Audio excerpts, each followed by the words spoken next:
திருவாரூர் மாவட்டம் கமலாபுரம் பகுதியைச் சேர்ந்தவர் 47 வயதான ஸ்ரீனிவாசன்.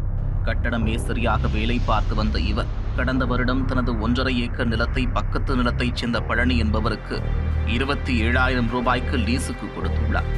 ஒரு வருடம் முடிவடைந்த நிலையில் குமார் என்கிற வேறு ஒரு நபருக்கு தனது நிலத்தை லீஸுக்கு கொடுத்திருக்கிறார் ஸ்ரீனிவாசன்.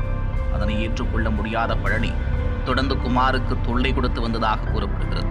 இதனால் ஆத்திரமடைந்த நிலத்தின் உரிமையாளர் ஸ்ரீனிவாசன் கூத்தாநல்லூர் காவல் நிலையத்திற்கு சென்று பழனி மீது புகார் அளித்துள்ளார். அதற்கு பதில் நடவடிக்கையாக பழனி மற்றும் அவரது நண்பர் கோவிந்த் ஆகியோர் தங்களது நிலத்தின் வழியாக குமார் அத்துமீறி நுழைந்து டிராக்டரை ஓட்டி செல்வதாகவும் இதனால் தனது பயிர்கள் பாதிக்கப்படுவதாகவும் கூறி பதில் புகார் கொடுத்துள்ளார். மேலும் தனது நிலத்திற்கு அருகே ஸ்ரீனிவாசன் நிலம் இருப்பதால் தனக்கு அதனை விற்க வேண்டும் என்று பழனி தொடர்ந்து வலியுறுத்தி வந்ததாக கூறப்படுகிறது. இந்நிலையில் பழனி அளித்த புகாரின் பேரில் விசாரணைக்காக கூத்தாநல்லூர் காவல் நிலையத்திற்கு கடந்த 9ஆம் தேதி மாலை 5 மணிக்கு வர வேண்டும் என்று போலீசார் ஸ்ரீனிவாசனை அழைத்திருந்தனர்.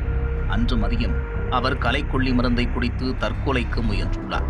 இதனையடுத்து திருவாரூர் அரசு மருத்துவக் கல்லூரி மருத்துவமனையில் அனுமதிக்கப்பட்ட அவர் அன்று நள்ளிரவு சிகிச்சை பலனளிக்காமல் உயிரிழந்தார்.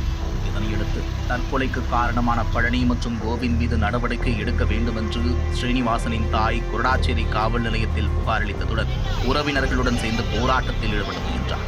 அப்போது காவல்துறையினர் உரிய நடவடிக்கை எடுக்கப்படும் என்று உறுதியளித்ததை அடுத்து அவரது உடல் அடக்கம் செய்யப்பட்டது. இந்நிலையில் 15 நாட்களாகியும் குரடாச்சேரி போலீசார் உரிய நடவடிக்கை எடுக்கவில்லை என்று கூறப்படுகிறது. இதனால் ஆத்திரமடைந்த ஸ்ரீனிவாசனின் உறவினர்கள் தற்கொலைக்கு காரணமானவர்களை கைது செய்யவில்லை என்று கூறி கமலாபுரம் பகுதியில் சாலை மறியல் போராட்டத்தில் ஈடுபட்டனர்.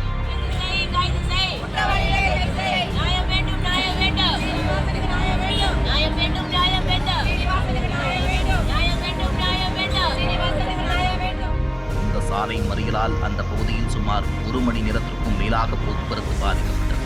தொடர்ந்து குரடாச்சேரி காவல் நிலைய போலீசார் நேரில் வந்து போராட்டத்தில் ஈடுபட்டவர்களுடன் பேச்சுவார்த்தை நடத்தினர்.